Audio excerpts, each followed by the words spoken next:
তো ফাইনালি সাফ under 20 championship Bangladesh জিতে গেছে, ঠিক আছে।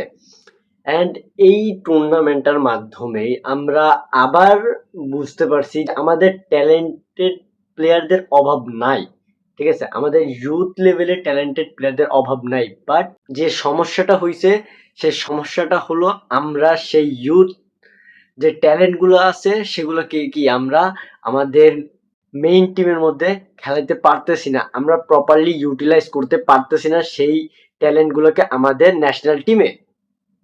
অ্যান্ড এইগুলো হচ্ছে আমাদের মিসম্যানেজমেন্টের কারণে, সত্যি কথা।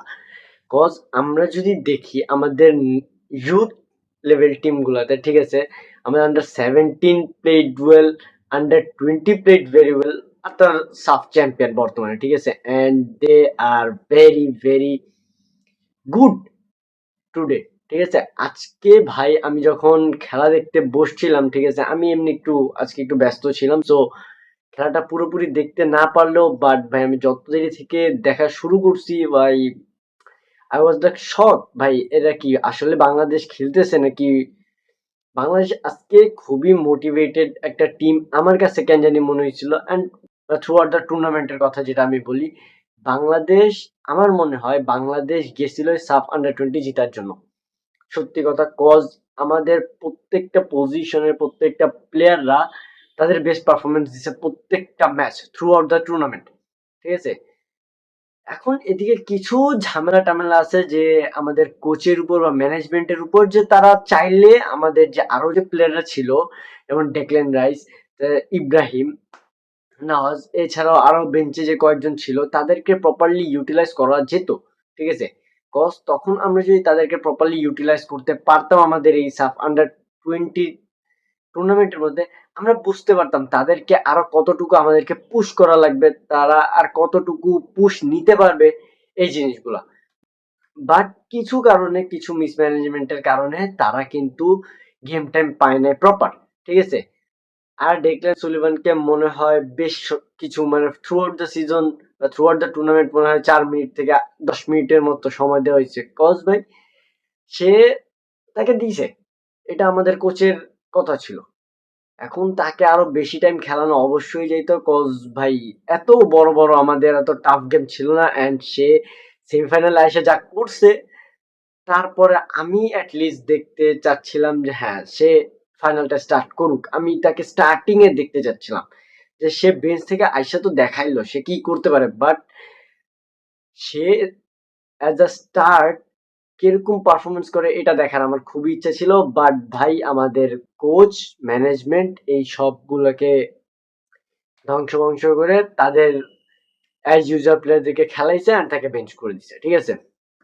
থ্রু আউট দ্য টুর্নামেন্ট ভাই 2-3টা প্লেয়ার যেমন মানিক, দেন রোনান, দেন যে আমাদের ক্যাপ্টেন আছে সে, গোলকিপার ইসমাইল, সে কিন্তু ভাই থ্রু আউট দ্য সিজন যে লেভেলের গোলকিপিং দিছে, থ্রু আউট দ্য টুর্নামেন্ট যে লেভেলের গোলকিপিং সে দিছে ভাই, খুবই ভালো, খুবই ভালো। অ্যান্ড ফাইনালি আমরা আরেকটা ভালো গোলকিপার পাই গেছি, ঠিক আছে, আমাদের ইউথ লেভেলে। অ্যান্ড আই রিয়েলি হোপ ভাই, দেখো এদিকে একটা কথা কি আমি যেটা বুঝাই তোমাদেরকে, আমাদের ম্যানেজমেন্ট কিছু কিছু কারণে এমন এমন ডিসিশন নেয় যা as a fan, as a football fan, as a Bangladeshi football fan আমাদের জিনিসগুলো নিতে একটু কষ্ট হয়, ঠিক আছে। কজ ওই জায়গায় গেলে এক এক টাইমে তোমার মনে হবে যে সেদিকে ফেভারিজম একটু বেশি চলে, ঠিক আছে।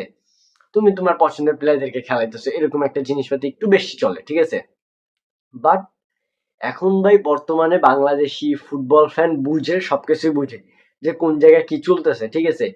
সো এখন কমিটিকে একটু বুঝে শুনে সবকিছু করা লাগবে। কজ ভাই আমাদের ইউথ টিমও খুবই ভালো, আমাদের বর্তমান টিমেও প্লেয়াররা খুবই ভালো পারফরমেন্স করতেছে কিছু কিছু জন, বাকি জনরা এখন বসে আছে যেরকম করার ওরকমই করতেছে। আর কিছু জন তো কথাই নিলাম না, আমি মুখে দিলাম না তাদের কথা, ঠিক আছে।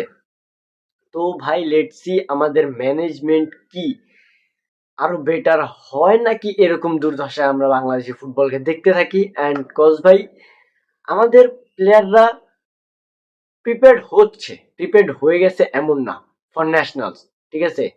আমরা আন্ডার 20-তে যাদেরকে দেখতে পারছি তাদেরকে আমরা যদি ছোটখাটো কিছু কিছু ক্যাম্প করা, ঠিক আছে, আমি বলছি না খুবই বড় বড় ক্যাম্প করা, ছোটখাটো কিছু ক্যাম্প করা আমাদের ন্যাশনাল টিমের প্লেয়ারদের সাথে, হামজা ভাইদের সাথে, সুমিত সোম ভাইদের সাথে, দেন জামাল ভাইদের সাথে, এদের সাথে যদি আমরা একটু খেলাইতে পারি, একটু যদি ট্রাই করাইতে পারি, তাহলে আমরা জিনিসগুলো বুঝবো যে আমাদের ইউথ টিমকে আমরা কিভাবে ইউটিলাইজ করতে পারি আমাদের ন্যাশনাল টিমের জন্য, বা কিভাবে আমরা ইউজ করতে পারি আমাদের ন্যাশনাল টিমের জন্য।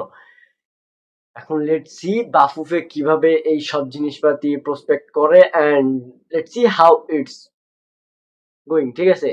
এন্ড ভাই যারা যারা আজকে খেলা দেখছেন অন পিচ, ভাই থ্যাংক ইউ ভেরি মাচ ভাই। As a creator, as a Bangladeshi fan হিসাবে এতটুকু বলার মতো আছে, যারা মালদ্বীপে আছেন, ঠিক আছে।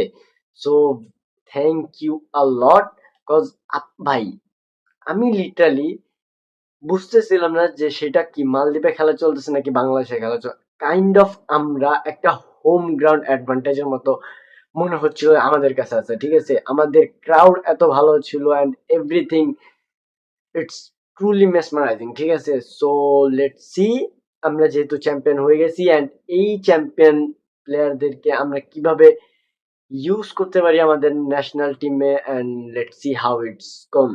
সো দেখা হবে নেক্সট ভিডিওতে। আল্লাহ হাফেজ।